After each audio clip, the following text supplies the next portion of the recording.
in Assassin's Creed has changed a lot over the years. In AC1, it was a slow, intricate system that really made you think. In AC3, it started to look a little bit more flashy. In AC Unity, they tried to take the parkour to its limits by adding a completely new system, but it did dumb down a few things. Hence the RPG parkour mechanic. I mean, can you even call it a parkour mechanic? It's more like a glorified climbing system. Today, we'll be ranking the parkour in every Assassin's Creed game from S to F in a tier list. Everyone's got their own opinion on what makes a good parkour mechanic in an Assassin's Creed game, so if you don't agree with me, that's completely fine. Let me know in the comments what you do think and we'll get a conversation going. If you're new to this channel and want to stay up to date with everything Assassin's Creed, feel free to subscribe. Let's do it. Starting with Assassin's Creed 1. Now, on face value, when it comes to animation and things like that, you would think, oh, Assassin's Creed 1's an F tier because it's the oldest game, the animations don't look as realistic, they're not as fast, and it doesn't feel as fluid. However, personally, I'm going to put Assassin's Creed 1's parkour mechanic at A. Marvelous, as this tier system says. Now, the reason for that is, yes, Assassin's Creed 1's parkour mechanic was slow and it doesn't feel as fluid and as satisfying as Unity, for example, but what it did have was control, and also it was more accurate to Altair. I guess you could say it was the most realistic parkour mechanic. So something AC1 through Revelations had that none of the other games really accomplished to do was intricacy with its parkour mechanic. It was more of a challenge to climb, especially when climbing towers. In Assassin's Creed 1, you couldn't just go straight up a tower to get to the top and synchronize the viewpoints. You had to see where handholds were, you had to go round buildings, scale it, almost like a platforming puzzle. Assassin's Creed 1 had this especially. And again, yes, it was slow, but it was meant to be slow. It was made to make you think. And that's what I really love about the parkour systems in, again, AC1 through Revelations. So for that, I'm going to put Assassin's Creed at A. Yes, it could have been maybe a little bit faster, it could have felt a little bit smoother, let's say,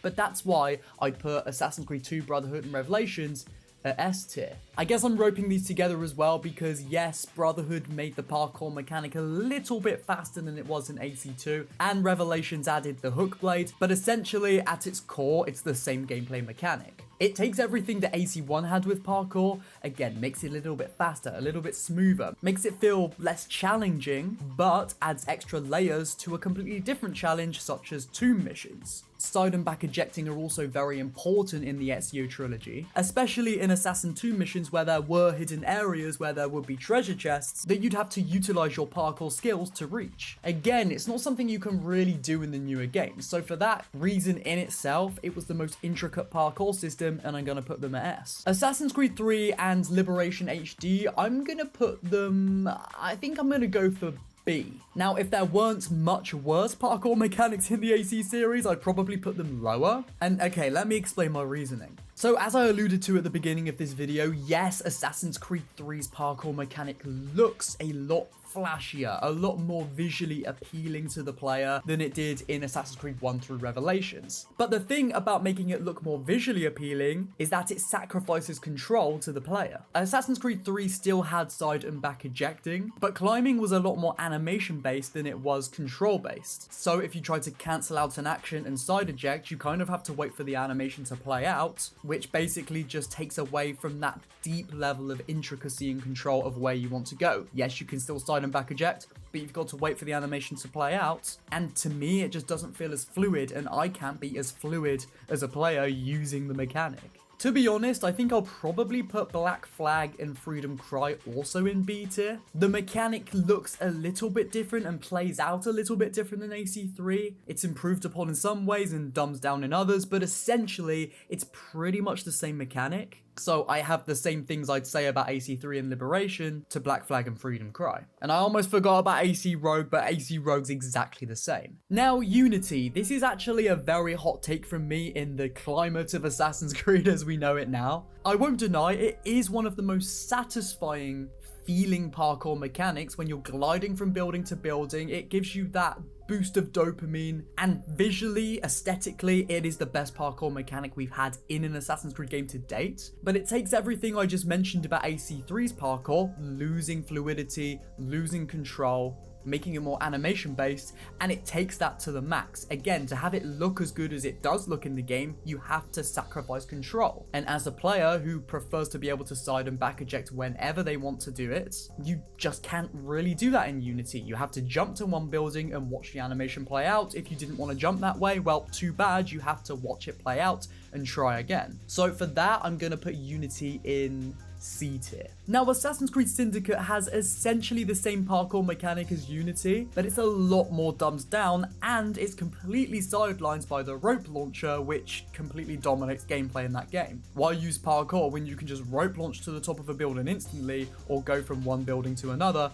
again using the rope launcher? But the parkour mechanic as it stands in Syndicate, again, is completely dumbed down even from Unity. If you run and jump off of a building in Unity, you can do that. In Syndicate, you don't even have the choice to jump off a building. It's completely stupid. Again, it completely removes any control, any layer of agency to the gamer. Why should I be told that I'm not allowed to jump off of a building in the game? Syndicate really just feels like Ubisoft put the parkour mechanic ultimately on rails. It feels like it's got a child lock on it. It's weird, and for that, it's going to F. Now, Origins, Odyssey, and Valhalla have pretty much the same parkour mechanic. There's not really much of a difference in gameplay between the three, and I don't even need to move these out of the F tier box. They are completely F tier. They are trash. If we're going to take a look back up at the OG AC games in S tier, let me remind you why we put them there. You have complete control over the way you want to move. It may not look as flashy, but it's there and it works, and it feels good. Origins, Odyssey, and Valhalla, it's completely animation based. All you pretty much do is run up a building, you hold A, you hold the thumbstick up, and you climb. You don't even have to look at the screen. Where's the agency, the control, the satisfaction in that? No longer are we worried about handholds and where you have to climb and how do you scale a building. It's just every building, every wall, every tree, every rock is climbable no matter what, and that's just boring to me. Another thing I hate about it is the jumping distance is just, it's non-existent. You try to jump from one building to another in these three games, you fall down because you can't jump far enough and you have to run back up, and it just, that's shit. The only saving grace for parkour in these three games is in Origins. There was one segment of the game in the main story with the Alexandria Lighthouse where you did have to scale that building and find the right handhold, but it was one section in the entire game, and that doesn't really reflect the parkour mechanic as a whole because in the rest of the game, it's shit. Now, lastly, we have Mirage. I do want to touch upon Shadows, but I can't really place it in a tier. Firstly, because the icon's not here. Secondly, because we haven't played it ourselves, but I will talk about what I think it's going to be. But going back to Mirage, it's at least a little bit better than the RPG Trilogy. It adds a further jumping distance so you can actually scale a building and jump from building to building without touching the ground. It feels like Ubisoft Bordeaux, the developers, tried to imitate the original Assassin's Creed games parkour, but they had the RPG mechanic and that's all they were allowed to use. So what you get is still a pretty dumbed down on rails experience, but it's at least a little bit more acceptable, passable than the RPG Trilogy. And because the developers tried and it at least feels like you've got a tiny bit more control and player agency back, I think I'm going to put it in C. And so we finally move on to Assassin's Creed Shadows. As of recording, the game is not released, so we haven't been able to get our hands on it and really delve into the meat of the parkour mechanic in Shadows. But this is what I will say.